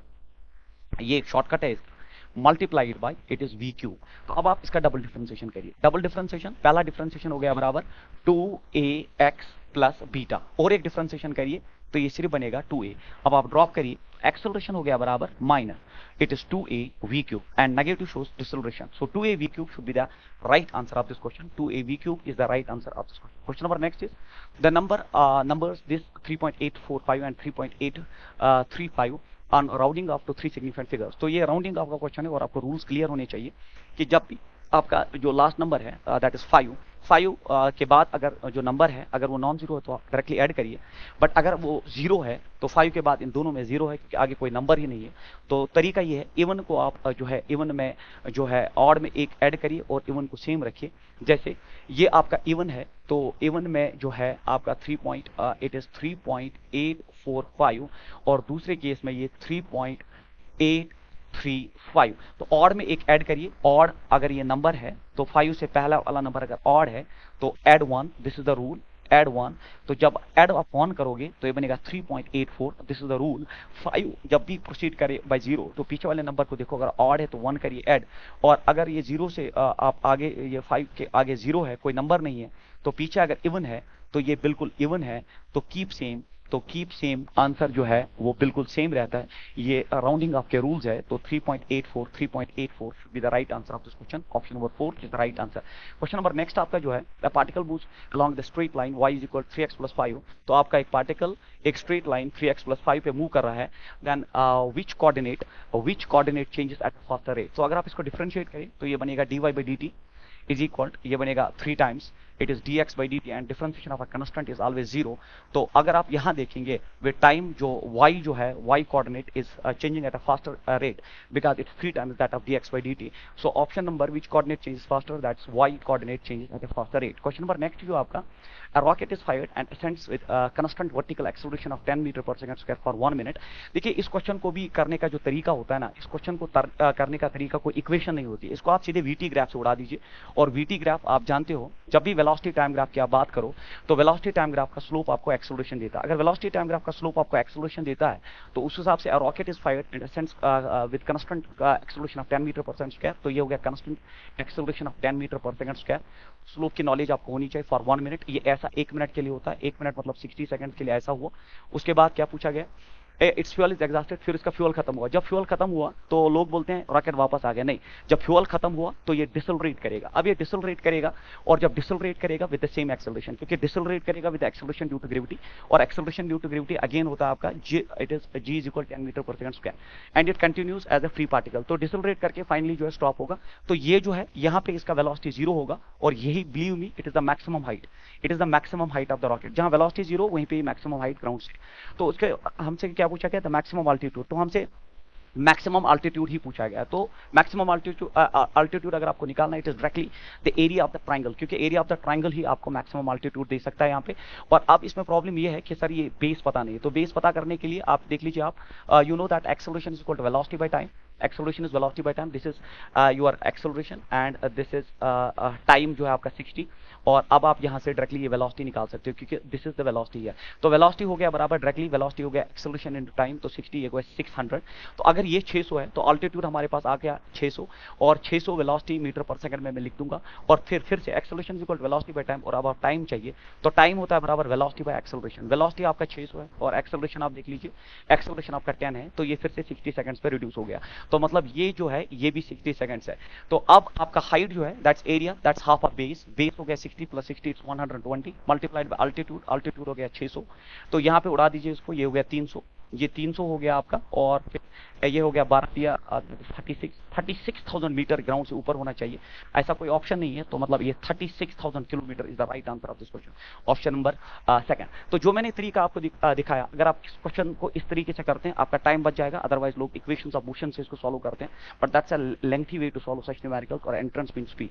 ठीक है, इस तरीके से आप जल्दी से निकाल सकते हो। उसके बाद river is flowing with from west to east, तो आप डायरेक्शन सिस्टम में अच्छे होते हो, that is this is your it's north and this is south, this is your east and this is your west. तो आपका क्वेश्चन ये है, river is flowing from west to east with speed of 5 metre per second. तो अगर मैं river यहाँ बनाता हूँ, if this is a river like this, और मैं वेस्ट टू ईस्ट, अब मैं डायरेक्शन सिस्टम ऐसा बदलता हूँ सो दैट आप जो है इसमें उसमें प्रॉब्लम ना हो। ये वेस्ट हो गया, ईस्ट हो गया, तो यहाँ पे भी बदलेगा। अब मैं ये नॉर्थ लेता हूँ और ये साउथ लेता हूँ, सो दैट आपकी डायग्राम में कोई प्रॉब्लम ना हो। तो ये हो गया आपका रिवर जो है वो वेस्ट से ईस्ट की तरफ फ्लो हो रहा है, और उसके बाद आपको कहा गया है with a speed of 5 metre per second. तो रिवर वेलोसिटी जो है that is 5 metre per minute से नीचे जा रहा है river. A man can swim in still water with a velocity of 10 metre per minute, in which direction the man should swim so as to keep the shortest path possible to go to the south. तो आपको पता होना चाहिए कि अगर वो south को directly जाना चाहता है तो डायरेक्टली तो जा नहीं सकता, उसके लिए उसको थोड़ा सा against the river current flow करना पड़ेगा, और उसका स्पीड दिया आपको, तो मैन का वेलोसिटी दिया गया आपको 10 मीटर पर मिनट, तो इस स्पीड से जा रहा है। तो अगर मैं ये एंगल निकाल दूं, क्योंकि ये रिवर का वेलोसिटी आपको दिया है, रिवर का वेलोसिटी आपका 5 मीटर पर मिनट दिया गया है, तो मुझे बोलिए आप जानते हो tan theta, it is perpendicular by, तो ये हो गया एक राइट एंगल ट्रायंगल, इसका बेस है, हाइपोटेन्यूज है, और ये परपेंडिकुलर अपन हाइपोटेन्यूज होता है sin थीटा, और sin थीटा हो गया बराबर 5/10, 5/10 हो गया 1/2, ये सिर्फ पॉसिबल होता है साइन ऑफ 30 डिग्री पे। अगर ये साइन 30 डिग्री पे है तो थीटा हो गया बराबर 30 डिग्री, और अगर आपका थीटा 30 डिग्री है तो आपको बोलना है डाउन स्ट्रीम के साथ एंगल क्या है। तो ये अगर आपका 30 है तो टोटल जो है ये यहाँ से यहाँ तक जो है 90, तो अगर ये 90 है, 90 प्लस 30 होता है 120 degree should be the angle with the downstream. Option number 3 is the right answer of this question. Question number next is, two bodies are thrown with the same speed, initial speed उनका जो है वो same है at angle theta and 90 minus theta respectively, with the horizontal they are maximum heights। तो आप जानते हो जो प्रोजेक्टाइल्स में हाइट्स का इक्वेशन होता है h is equal to u square sin square theta by 2g, और अब आपका स्पीड सेम है, 2g सेम है, तो h is directly proportional to sin square theta। उस हिसाब से अगर आप हाइट्स का रेशियो निकालना चाहते हो, h1 by h2 is equal, it is sin square, पहले आपने एंगल थीटा लिया, दूसरी बार आपने sin square थीटा जो है 90 minus theta, आप जानते हैं that it is sin square and 90 minus theta होता है cos theta, it is sin square theta divided by it is cos square theta should be the right answer, sin square theta by cos square theta। option number 3 is the right answer। question number next is, which of the following set of concurrent forces may be in equilibrium। तो इसके लिए एक rule ये है कि अगर आप triangle of vectors को देखें तो ट्रायंगल ऑफ वेक्टर्स आप जानते हो दैट इस टाइम तो मैं ट्रायंगल ऑफ वेक्टर्स पढ़ाने के मूड में नहीं हूँ। तरीका ये है, अगर ये रिजल्टेंट है, ये वेक्टर ए है, ये वेक्टर बी है, तो हर दो साइड्स एडिशन जो है हर दो साइड्स का एडिशन, मतलब अगर मैं a प्लस बी की बात करूं, हर दो साइड्स का एडिशन या तो बराबर या उससे ज्यादा, तीसरे साइड से या तो बराबर या उससे ज्यादा। तीन साइड्स होते हैं ट्राइंगल के, हर दो साइड्स का जो एडिशन है या तो बराबर या उससे ज्यादा होना चाहिए, इसका रूल है। अगर आप ऑप्शन नंबर फर्स्ट देखें, देख लीजिए 3 + 1 होता है 4, 3 + 1 होता है 4, 5 से कम है तो ये इक्विलिब्रियम कंकरेंट का तरीका नहीं है। तो इसी तरह ऑप्शन नंबर सेकंड में देख लीजिए 3 + 5 होता है 8, 8 9 से कम है, ये भी नहीं हो सकता। अब देख लीजिए 3 + 5 होता है 8, 8 6 से ज्यादा है, या आप रिवर्स करिए 6 + 3 होता है 5, 6 + 3 होता है 9, 5 से ज्यादा है, तो option number third should be the right answer of this question. अगर आप फोर्थ ऑप्शन को देख ले तो 3 + 5 होता है 8, 8 15 से कम है, तो ये आंसर नहीं हो सकता, option number third the right answer. Question number next is two vectors, the vectors having a magnitude 10, तो आपको एक वेक्टर है उसका मैग्नीट्यूड 10 है and is perpendicular to the vector this. तो आपको पता होना चाहिए जब भी दो वेक्टर्स परपेंडिकुलर ऑर्थोगोनल होते हैं उनका डॉट प्रोडक्ट 0 होता है। उड़ा दो इधर, ऑप्शंस में देख लो 3i - 4g का डॉट प्रोडक्ट इनमें इनमें कौन सा ऐसा वेक्टर है जिसका मैग्नीट्यूड 10 है और जिसका डॉट प्रोडक्ट 0 है। अगर आप ऑप्शन नंबर थर्ड को पहले न्यूट्रलाइज करें तो ये हो गया 3i कैप - 4j कैप, इसका डॉट अगर आप करें थर्ड ऑप्शन से, that is 8i cap plus 6j cap, तो ये हो गया 8 3 24 माइनस 6 4 24, बिल्कुल डायरेक्टली 0 रिड्यूस हुआ। और इसका मैग्नीट्यूड अगर आप देखें तो 8 8 it is 64 plus 36 that's 100, root of 100 होता है बराबर 10। सो हमारा ऑप्शन मिल चुका है ऑप्शन नंबर थर्ड, और कोई भी ऑप्शन जो है इससे मैच नहीं करेगा। सबसे इंपॉर्टेंट और सबसे खतरनाक क्वेश्चन इस सीरीज का जो है वो ऑफ क्वेश्चन नंबर आपका जो है ये बोर्ड पे है, that 30 stone is dropped from a height h. मान लीजिए ये आपने एक स्टोन को ड्रॉप किया हाइट एज से, ड्रॉप किया मतलब इनिशियल वेलोसिटी डायरेक्टली उसने 0 दे दिया, इनिशियल वेलोसिटी आपको 0 दे दिया। Simultaneously another stone is thrown up from the ground which reaches to a height of 4h। फिर आपने दूसरी स्टोन को ऊपर फायर किया और कहा जा रहा है कि वो 4h हाइट तक चला गया, ग्राउंड से फायर किया। The two stones cross each other after time, किस वक्त के बाद वो दो स्टोन्स एक दूसरे को क्रॉस करेंगे। इसको भी लोग जो है ना लंबा करते हैं, अलग इक्वेशंस बनाते हैं, इसके अलग इक्वेशन इसके, मैं इसको बस बिल्कुल रिलेटिव कंसेप्ट से उड़ा देता हूँ। रिलेटिव कंसेप्ट इसका ये है कि अगर आप इसकी इनिशियल वेलोसिटी देखिए तो इसका इनिशियल वेलोसिटी डायरेक्टली 0 है, इसका इनिशियल वेलोसिटी देख लीजिए ये रूट ऑफ आपका जो है 4h तक चला जाता है, तो हाइट और रिलेशन वेलोसिटी के साथ होता है रूट ऑफ 2gh। तो रूट ऑफ 2gh के हिसाब से जो इसका वेलोसिटी, तो मैं इसका ये मैं u1 मानूं और ये हो गया u2 सेकंड ऑब्जेक्ट, ठीक है, सेकंड ऑब्जेक्ट, तो ये हो गया इट इज 2g, h आपको दिया है बराबर 4h, तो यहाँ मल्टीप्लाई करते हैं 4h, तो ये हो गया बराबर रूट ऑफ 8gh, तो रूट ऑफ 8gh आप देख लीजिए आप 4 2 8 8gh। अब आप रिलेटिव कंसेप्ट से क्या करिए, ये वेलोसिटी इस पे ट्रांसफर करिए। देखिए इसका एक्सेलरेशन ड्यू टू ग्रेविटी भी डाउनवर्ड, इसका भी acceleration due to gravity downward, इसको स्टॉप करके इस पे सब कुछ ट्रांसफर करिए। ट्रांसफर करने का तरीका ऐसा मैंने रेनमेन और बस और साइकिलिस्ट के न्यूमेरिकल में भी दिखा दिया आपको। जैसे आप इस पे ट्रांसफर कर देंगे चीजें तो वेलोसिटी इस पे ट्रांसफर करके उससे कोई फर्क नहीं पड़ेगा, और एक्सेलरेशन जो अपोजिट डायरेक्शन में ट्रांसफर होगा, और अपोजिट डायरेक्शन में एक्सेलरेशन कट जाएगा। अब जैसे एक्सेलरेशन कटा तो नेट वेलोसिटी जो आपकी बची वो ये है, और आपको निकालना है that time is equal it is distance by velocity, time is equal distance by velocity, किस टाइम के बाद क्रॉस करेंगे, टाइम इज इक्वल डिस्टेंस, तो वो सिर्फ h हाइट तक जो है आपका इनिशियल हाइट प्रोवाइडेड है, तो h divided by velocity, velocity आप देख लीजिए it is root of 8gh, h को रूट के अंदर लाइए, ये बना h² divided by 8gh, h उड़ जाएगा, यहाँ पे आंसर होना चाहिए बराबर h/8g, रूट 8g, ठीक है। तो this should be the right answer, option आप मिला लीजिए यहाँ पे, ऑप्शंस में देख लीजिए कौन सा करेक्ट है, तो it is root of h/8g, option number next. तो मोस्ट इंपॉर्टेंट न्यूमेरिकल और रिलेटिव कंसेप्ट में अगर आप अच्छे हैं तो इस न्यूमेरिकल को बड़ी जल्दी निकाल सकते हैं। क्वेश्चन नंबर नेक्स्ट आपका जो है ये भी graph based numerical, the acceleration displacement graph of a particle moving in a straight line is given below, the initial velocity of the particle is 0, तो initial velocity of the particle provided है that is 0 है। When displacement of the particle is s equal 12 metre, जब displacement 12 metre पे आप आ गए then the velocity of the particle is, तो 12 metre पे डिस्प्लेसमेंट, तो आपको एक्सेलरेशन डिस्प्लेसमेंट ग्राफ दिया है, तो आपको पता होना चाहिए, you should know that v² - u² is equal to as, 2as, तो 2 नीचे लाइए बना v² - u² by 2 is equal as।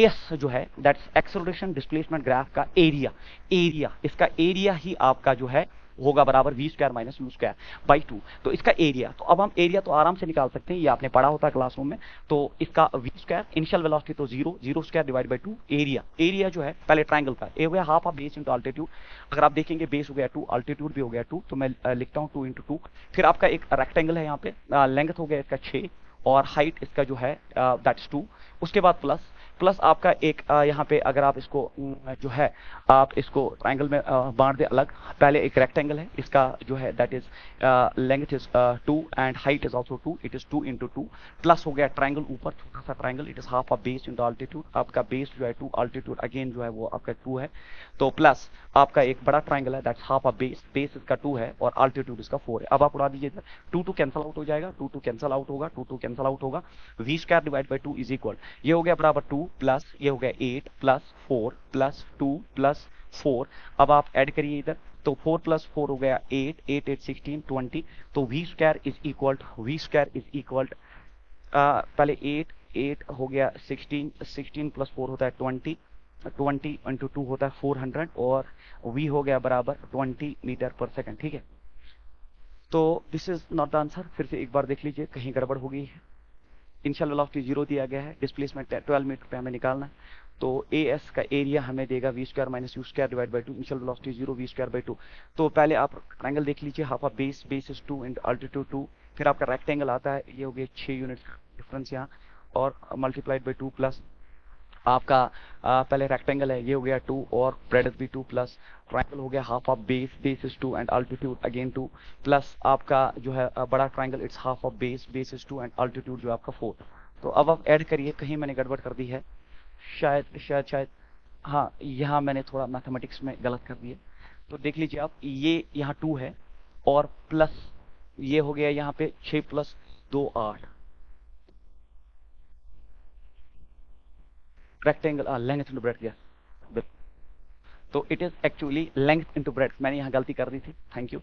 It's 2 plus ये हो गया 12 प्लस ये हो गया 4 प्लस हो गया ये यहाँ पे 2 और प्लस हो गया ये 4, तो यहाँ हो गया ये 12, ये हो गया 8 और 12 हो गया 20 और ये हो गया 24, तो वी स्क्वायर हो गया बराबर 24 इंटू 2, ये होता है 48, तो ये होता है 48 का रूट अगर आप सॉल्व करेंगे, 48 का रूट अगर आप सॉल्व करेंगे तो ये आएगा बराबर 4√3, क्योंकि ऑप्शन के हिसाब से 16, हाँ बिल्कुल 4√3 metre per second should be the right answer, क्योंकि 4 अंदर जाएगा तो बनेगा 16, 16 3 जा 48, first option is the right answer. Question number next is A stone projected from the ground level falls on the ground after 4 seconds, तो आपने ground से fire किया और 4 सेकंड के बाद वो ग्राउंड पे आया, then the height of the stone 1 second after the projection is, 1 second of projection के बाद उसका हाइट क्या होना चाहिए, तो आपने स्टोन को प्रोजेक्ट किया from the ground level falls on the ground after 4 second, 4 second के बाद वो ग्राउंड पे वापस आया, तो अगर आप एक ऑब्जेक्ट को ऊपर फायर करते हैं और 4 सेकंड के बाद वापस आया, तो 4 सेकंड के बाद वापस आया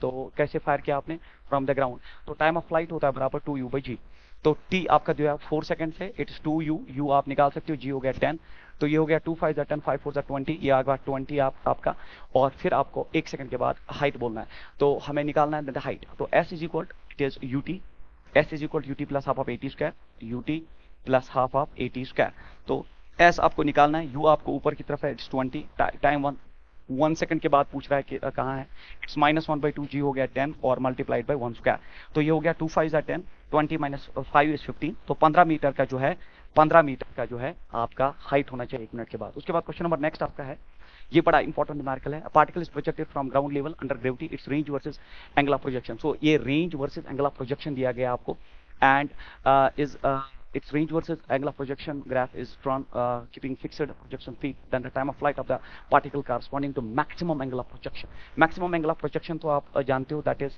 maximum angle of projection, no वो आप देख लेंगे बाद, तो रेंज आपका जो है जब आपका 50 मीटर है तब आपका एंगल 15 डिग्री है, तो आप जानते हो रेंज होता है बराबर u square sin 2 theta divided by g, तो आपका रेंज जब 50 मीटर है तो आप स्पीड यूज कर साइन 2 थीटा हो गया 15 डिग्री पे आपका तो 30 हो गया साइन ऑफ 30 डिग्री और जी हो गया आपका 10, साइन 30 1/2 होता है, तो ये हो गया 500 is equal to u square, और ये हो गया बराबर यू स्क्वायर बाई 2 साइन 30, तो ये हो जाएगा 1000 आपका 1000, और ये हो गया u, अगर आप रूट में लेना चाहते हैं तो ये हो गया आपका स्पीड। फिर आपको पूछ रहा है कि आप time of flight corresponding to the maximum angle of projection, तो टाइम ऑफ फ्लाइट आप जानते हो 2u sine theta by g, maximum angle of projection जो हो सकता है वो 90 डिग्री हो सकता है, क्योंकि maximum angle of projection means 90 degree, तो टाइम ऑफ फ्लाइट होना चाहिए 2u/g should be the answer. 2u का वैल्यू ड्रॉप करिए, रूट ऑफ 1000 होता है 10√10, into divided by g is 10। तो अगर ये और ये कट जाएगा तो it is 2√10 should be the answer of this question. Seconds, 2√10 second should be the answer of this question, option number second. Question number next is तो a stationary man rain appears to be one, again a very important numerical। तो एक आदमी stationery है, जो stationery आदमी देखता है that's real, ठीक है, ये याद रखिए आप। स्टेशनरी आदमी जो भी देखता है दैट्स एक्चुअल पैरामीटर, और मूविंग आदमी जो भी देखता है वो रिलेटिव पैरामीटर होता है। तो a stationary man rain appears to be falling at an angle of 30 degree with vertical. तो अगर ये हॉरिजॉन्टल के साथ में आदमी बनाओ और स्टेशनरी आदमी को वर्टिकल के रेस्पेक्ट में रेन गिरता हुआ दिख रहा है 30 डिग्री पे, 30 डिग्री पे रेन गिरता हुआ दिख रहा है, एंड तो ये वी आर हो गया। तो आपको जो दिया गया है 30 डिग्री पे उसको लगता है, स्टेशनरी आदमी को जो लगता है वो सच में एक्चुअल होता है, और वो आपका जो है वी आर हो। As starts moving with speed of 0.5 metre per second. अब उसने स्टार्ट किया, आदमी ने स्टार्ट किया 0.5 मीटर पर सेकंड से मूव करना, and he finds the rain is falling vertically. अब उसको लग रहा है, अब जो लगता है वो जो लगता है that relative, that is v r m. उसको जो लगता है दैट इज रिलेटिव वेलोसिटी, और उसको लगता है वो वर्टिकली फॉल कर रहा है। Then the speed of the rain with respect to the moving man is. तो हमें वी आर एम ही निकालना है। तो तरीका ये है, मैंने इससे पहले भी आपको दिखाया, आदमी की वेलोसिटी पे शिफ्ट करो पीछे की तरफ, वी एम पीछे आएगा, it is 0.5 metre per second, और आप इसको बाय शिफ्टिंग प्रॉपर्टी यहां ला सकते हो, तो आपका वीएम हो गया बराबर 0.5 मीटर पर सेकंड। आपको वीआरएम निकालना है, तो वीआरएम कैसे निकालोगे? वीआरएम आपको चाहिए, और वीआरएम देख लीजिए आप, it is perpendicular by a base tan of 30। तो मैं लिख सकता हूं tan of 30 degree is equal, perpendicular हो गया 0.5 डिवाइडेड बाय वीआरएम। वीआरएम आपको चाहिए, तो tan ऑफ 30 होता है बराबर 1/√3, tan ऑफ 30 होता है बराबर 1/√3 is equal 0.5 divided by VRM. तो वीआरएम आपका होना चाहिए बराबर 0.5√3 metre per second, should be the right answer of this question. तो 0.5 into √3 is the right answer, option number third. बहुत इंपॉर्टेंट न्यूमेरिकल है कि जो आदमी रेस्ट पे उसको जो दिखता है दैट्स एक्चुअल, और जो चलते हुए आदमी को दिखता है दैट्स रिलेटिव, और वीआरएम निकालना था, and we have solved this question. Question number next आपका है, the initial velocity of a particle is u at t equals 0 and the acceleration is given by the acceleration of the particle is provided and it is at। we have to calculate the relation, that is which of the following relations is valid। देख लीजिए, जब भी आपका acceleration है, acceleration होता है dv by dt, और ये बराबर है at, cross multiplying the things, dv हो गया बराबर at dt, integrating on both sides, तो प्रोवाइडिंग प्रॉपर लिमिट्स। जब आपका टाइम 0 है तो इनिशियल वेलोसिटी आपको जो है u दिया गया है, और जब आपका टाइम t है, मान लीजिए final velocity v। Integration of d दुनिया जानता है v होता है, it is u to v, and a बाहर आएगा, integration of dt t dt होता है t square divide by 2 from 0 to t। तो ये हो गया v minus u is equal a by 2, ये हो गया बराबर t स्क्वायर, ठीक है। तो v is equal u plus 1/2 at square should be the right answer of this question. तो मुझे लगता है answer number second is the right answer for this question. Question number next आपका जो है, if factors this and this are functions of time then value of which they are orthogonal, मतलब their dot product should be 0। तो उड़ा दो इसको, a dot b जो है आपका 0 होना चाहिए, a डॉट b 0 होना चाहिए।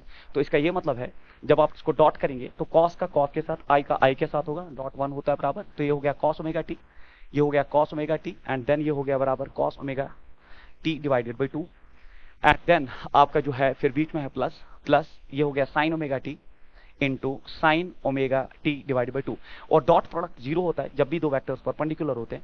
और अगर आप इस फॉर्मूला को cos a into cos a by 2 plus sine a into sine a by 2, तो ये होता है cos a minus b, that is cos it is omega t minus omega t divided by 2। तो ये cos तभी होता है जब ये cos ऑफ 90 डिग्री होता है, cos ऑफ 90 डिग्री होता है, cos ऑफ 90 डिग्री जो है, तो ये 90 डिग्री होना चाहिए। अगर मैं यहाँ पूरा लिख दूं तो 0 के बदले मैं लिख सकता हूँ cos ऑफ 90 डिग्री, तो cos कैंसिल हो जाएगा, 90 डिग्री हो गया, 90 degree is equal, 90 degree is equal, देख लीजिए 2 omega t minus omega T is only omega T by 2, ये हो गया बराबर 180 डिवाइडेड बाई ओमेगा, हमें टी चाहिए, और टी इज इक्वल 180 के बदले आप पाई लिख सकते हैं, it is pi divided omega should be the right answer of this question.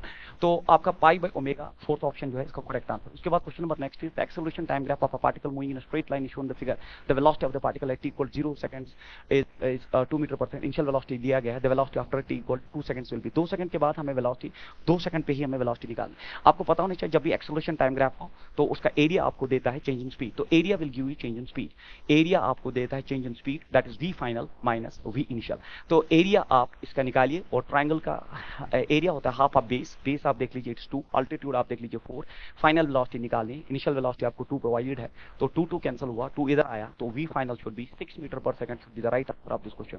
तो ऑप्शन नंबर फर्स्ट इसका correct answer. Question number next आपका, ये तो डायमेंशंस का क्वेश्चन है, तो आपको इक्वेशन दिया है v is equal 80 plus b divided by t plus c।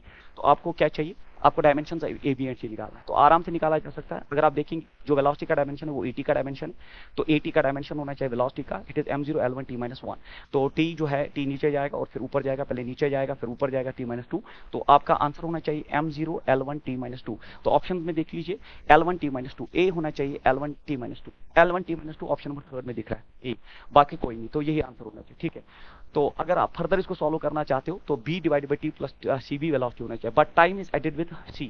तो whenever addition is done in physics it is always done between like quantities. अगर c टाइम के साथ एडेड है तो c का डायमेंशन ऑफ फॉर्मूला टाइम होना चाहिए, c का डायमेंशन ऑफ फॉर्मूला टाइम बिल्कुल टाइम है, तो बाकी आप निकाल सकते हो। तो option number third. Question number next आपका जो है standard method of expressing 256.00 in terms of 4 significant figure, 4 significant figure. Standard method में तरीका ये है कि पॉइंट एक पॉजिटिव नंबर के बाद आना चाहिए और 4 सिग्निफिकेंट फिगर में देख लीजिए, ये जो है ये स्टैंडर्ड फॉर्म नहीं है, पॉइंट 4 के बाद है, ये नहीं है, पॉजिटिव नंबर के बाद 0 के बाद पॉइंट है, ये भी नहीं है, और ये भी आप देख लीजिए एक पॉजिटिव नंबर के बाद पॉइंट है और इसमें सच में 4 सिग्निफिकेंट फिगर्स है। Option number 4 is the right answer of this question. Question number next आपका जो है A, B and C are physical quantities having different dimensions. Which of the following combinations can never be meaningful quantity? अगर ये different quantities है तो फिर से वही हो गया that addition and subtraction is always done between like quantities. Addition subtraction हमेशा like quantities में होता है, different quantities में multiplication division possible है। तो अगर आप यहाँ देखें, देखिए addition between like quantities different quantities नहीं हो सकता क्योंकि ये different physical quantities are physical quantities having different dimensions. तो addition is not possible, in the same fashion subtraction is not possible. अब कोई बच्चा बोलेगा यहाँ पे भी ऐसा है, but a into b multiplication है और मल्टीप्लीकेशन सी स्क्वायर के बराबर हो सकता है, इसी तरह मल्टीप्लीकेशन डिवीजन पॉसिबल है। तो जो पॉसिबल नहीं है वो सेकंड एंड फोर्थ ऑप्शन है, तो option number third is the right answer of this question, क्योंकि ए बी मल्टीप्लाई होकर सी स्क्वायर के बराबर हो सकता है, डिवीजन और मल्टीप्लीकेशन डिफरेंट क्वांटिटीज में पॉसिबल है, जबकि एडिशन सब्ट्रैक्शन पॉसिबल नहीं है। क्वेश्चन नंबर नेक्स्ट आपका जो है that is the body is dropped under gravity, the ratio of distance is covered by the body in first and sixth second of motion is. तो आप जानते हो Galileo's ratio it is 1:3:5:7:9:11:13 and so on, क्योंकि a body is dropped under gravity, तो drop मतलब initial velocity 0, uniformly accelerated motion, the ratio of distance is covered by the body in first and sixth second. तो ये ग्लाइलियस ratio पे perfect based numerical है, first and sixth second, first second में हो गया 1, फिर 1 2 3 4 5 6, तो 1:11 should be the right answer, option number first, it is Galileo's ratio, जो आप जो है क्लासरूम प्रोग्राम में आपको पढ़ाया जाता है। Question number next is in a vernier calliper 10 division of the vernier scale, ये बड़ा इंपॉर्टेंट न्यूमेरिकल है और इस बार आपके सिलेबस में भी क्या कर दिया गया है कि इंस्ट्रूमेंट अलग से, तो उसमें वर्नियर कैलिपर बड़ा रेफरेंस पे रहता है। In a vernier calliper 10 divisions of vernier scale coincide with 9 divisions of main scale, the least count of the main scale is this, if it is in the measurement of the inner diameter of cylinder, zero of the vernier caliper lies between this and this। तो आपको पता होना चाहिए इस case में आप main scale and second division of vernier scale coincides with the main scale division then diameter. तो आपको रीडिंग पता होना चाहिए, रीडिंग का फॉर्मूला जो होता है वर्नियर कैलिपर में that is MSR, main scale reading plus vernier scale reading. Main scale reading होता है directly that is the reading of the main scale which appear just before zero of vernier scale. Just before zero of vernier scale की जो reading है वो आपका जो vernier scale लाई कर रहा है वो 1.3 और 1.4 के बीच में, तो जस्ट बिफोर 1.3 है, तो मेन स्केल रीडिंग हो गया 1.3 centimetre plus vernier scale reading होता है least count multiply by that coinciding digit। तो coinciding digit आपका सेकंड डिवीजन है वर्नियर कैलिपर का। तो अब आप देख लीजिए लीस्ट काउंट इज 0.1, तो आंसर हो गया बराबर 1.3 प्लस इट इज 0.1 इंटू 2, ये हो गया 0.2, तो 0.2, ठीक है, इट इज 0.1 नहीं। तो पहले आप लीस्ट काउंट निकालिए, लीस्ट काउंट मैंने गलत लिख दिया यहाँ पे, least count into coinciding digit. तो हमें दिया गया है वर्नियर स्केल पे 10 divisions of the vernier scale coincides with 9 divisions of the main scale, the least count of the main scale is this. तो आपको पता होना चाहिए यार मेन स्केल का लीस्ट काउंट होता है उसका MSD 0.1 माइनस इसके 9 डिविजन्स और उसके 10 डिविजन्स। इससे पहले भी क्वेश्चन किया 10 इट्स 1/10 होता है, लीस्ट काउंट इज 0.01। तो मेन स्केल डिवीजन का जो लीस्ट काउंट होता है वो उसकी रीडिंग होती है बच्चे, तो ये होता है बराबर 0.01, तो ये हो गया बराबर 1.3 इंटू 0.02, तो आंसर हो गया 1.32 centimetre should be the reading and option number third most important numerical था। क्वेश्चन नंबर नेक्स्ट जो आपका if force velocity and time are taken as the fundamental units then dimensional formula of mass is, तो मास का dimensional formula आपको निकालना है। तो आपको पता होना चाहिए इस केस में आपका मास जो है वो proportional to force velocity and time है, तो मान लीजिए a b and c powers पे डिपेंड करता है, तो a b and c powers पे। अब ये ए बी एंड सी हमें कहीं पे पता चलनी चाहिए। अगर आप इसको देखेंगे, आप इसका डायमेंशनल फॉर्मूला लिखेंगे, स्टैंडर्ड इसका डायमेंशनल, फिर इक्वेशन को सॉल्व करेंगे तो बिल्कुल ये आराम से सॉल्व होगा, और आप इंट्रेंस के स्टूडेंट्स और आपको पता होना चाहिए। बट अगर आप इसको ऐसे भी करें कि अगर आप फोर्थ ऑप्शन को न्यूट्रलाइज करते हैं, फोर्स होता है बराबर मास इंटू एक्सेलरेशन डायरेक्टली, और वेलोसिटी तो it is various power minus one, और it is t is time. तो ये हो गया मास, और फिर आपका हमें डायमेंशन फॉर्मूला मास, ठीक है, मास निकालना है। तो इनमें से देखना है पहले ऑप्शन कौन सा करेक्ट है। तो उसमें तरीका ये होता है, अगर आप हर एक ऑप्शन को न्यूट्रलाइज करें तो ये हो गया फोर्स हो गया मास इंटू एक्सेलरेशन, और फिर मल्टीप्लाइड बाय हो गया velocity multiplied T minus one, तो हो गया मास, एक्सेलरेशन हो गया वेलोसिटी बाय टाइम, तो ये अपना वेलोसिटी, और ये हो गया टी माइनस वन। तो अगर आप देखोगे वेलोसिटी ये कैंसिल आउट नहीं होगा।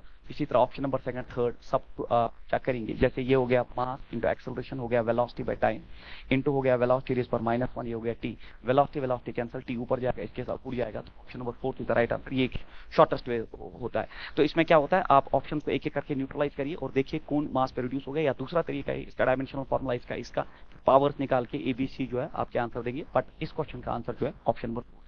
उसके बाद जो है, in the experiment 4 quantities are measured with percentage errors like this, quantity p is calculated as this. तो आपको पता होना चाहिए it is del p by p is equal to relative error. तो पावर्स नीचे आते हैं, it is 3 times del a by a, then it is plus it's 2 times del b by b, plus हो गया बच्चे it is del C by C, and plus हो गया ये डेल डी बाई डी।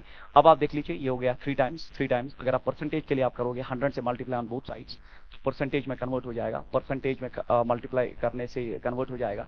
और del a by a into 100 दिया आपको, that's 1%, तो ये हो गया 3%, plus del b by b into 100 दिया आपको 2%, और ये हो गया मल्टीप्लाइड बाई 2 हो गया 4%, डेल सी बाई सी आपको 3% डायरेक्टली दिया, और कोई मल्टीप्लीकेशन फैक्टर नहीं है, डेल 4 बाई 4 आपको, डेल डी बाई डी आपको 4% दिया है, आप डायरेक्टली ऐड करिए, तो ये हो गया 4 3 7 और 10 14, 14% should be the right answer of this question. तो 14% इसका right answer. Question number next आपका जो है, that is a particle starts from rest and moves with an acceleration of 2 meter per second square for 10 seconds.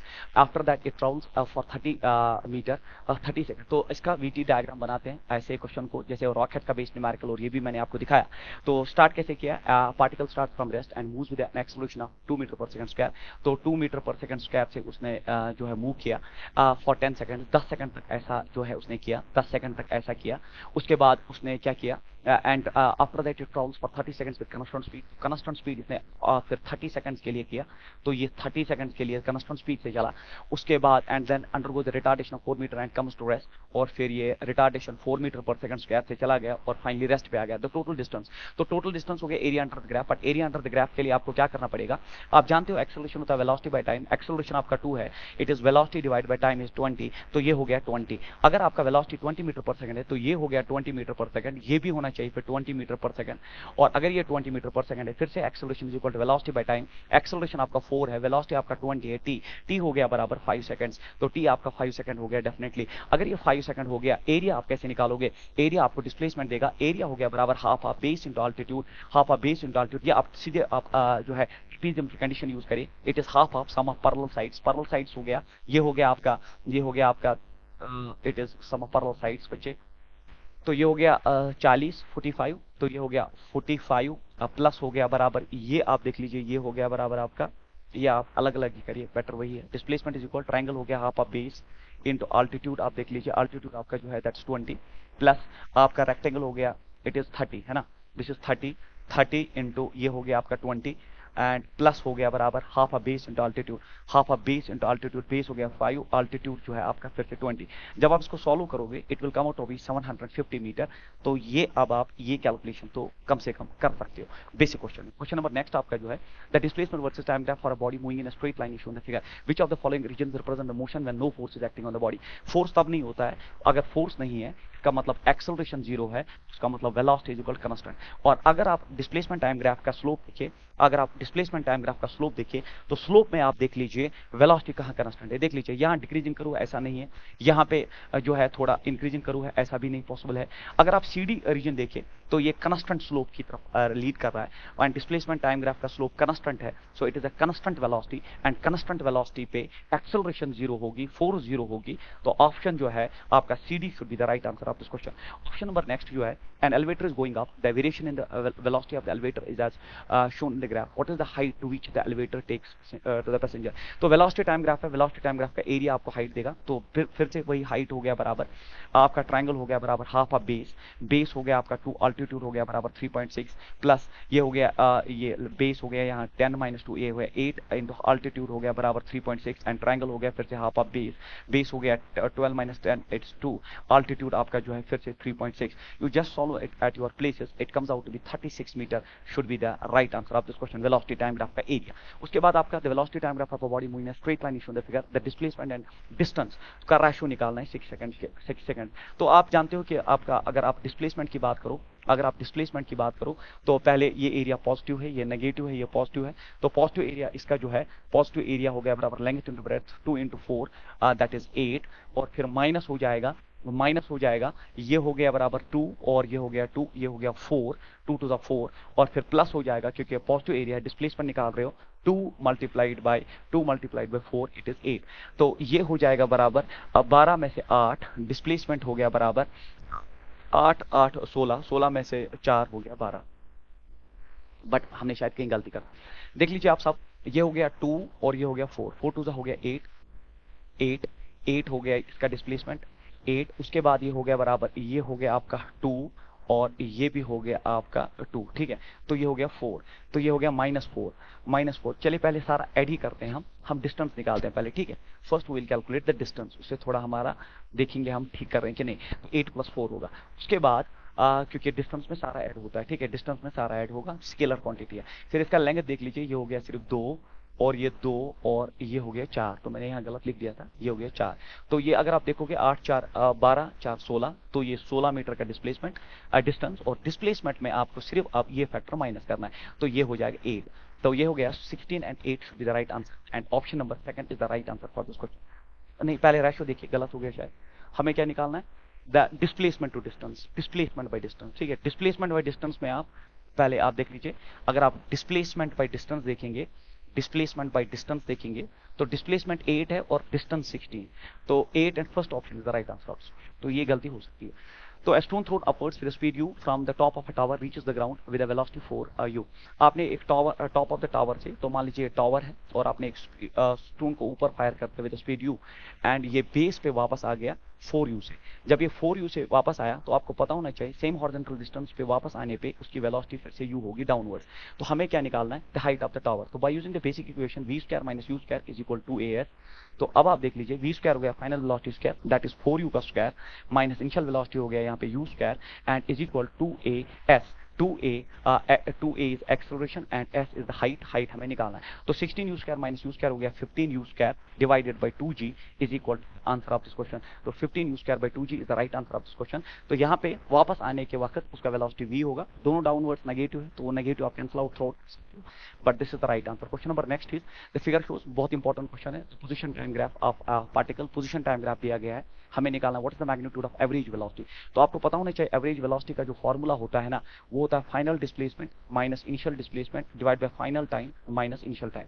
अब आप देखिए final displacement यहाँ पे है 10 सेकंड पे और वो है 40 मीटर, तो final displacement 40 minus initial displacement आप देख लीजिए 60 है, फाइनल टाइम टोटल आपका टाइम जो है 10 है, तो ये हो गया बराबर -20 divide by 10 and that's -2 metre per second square with the answer. हमें मैग्नीट्यूड चाहिए, तो option number first is the right answer of this question, and this completes our interaction. Thank you so much.